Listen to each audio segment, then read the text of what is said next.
The health I've worked through.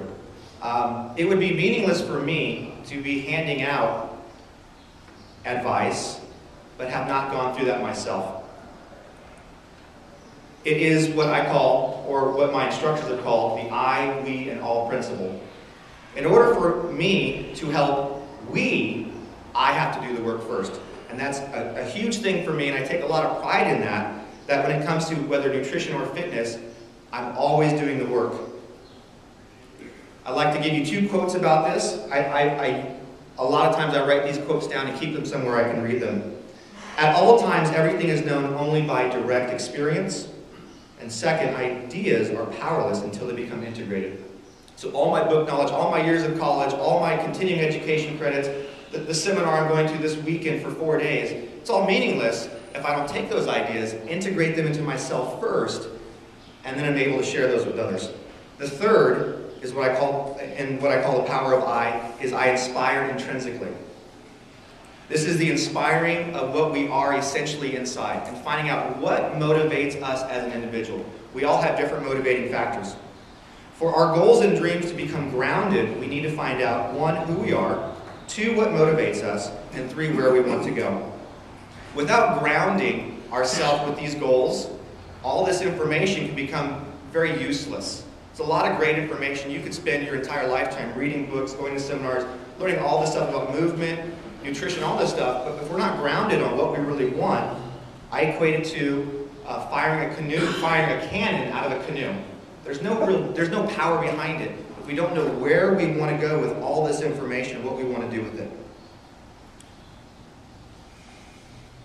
The last thing, or one of the last things I'd like to share is what I do not do in my business.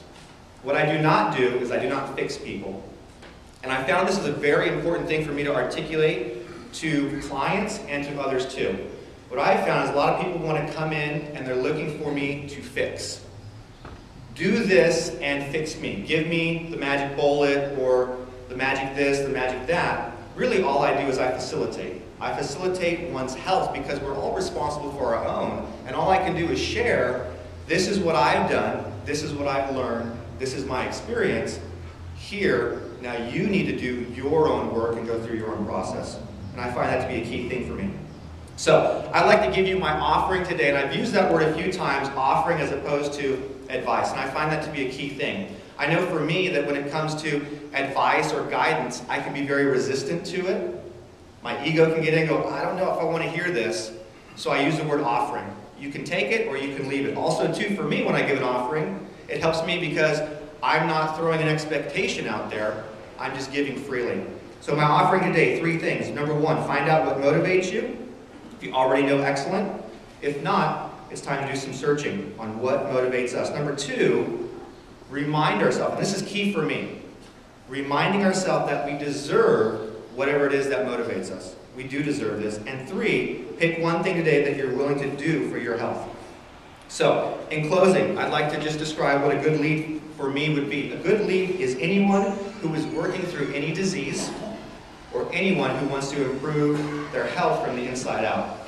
I'd like to give an explanation of what I say disease. How can I help someone with cancer? Some might say this guy has no training in medical science, he's not a doctor. Let me explain. If we can go back to those 6 basic factors of health. Breathing. How can someone with cancer be helped by just breathing better? They can. Movement.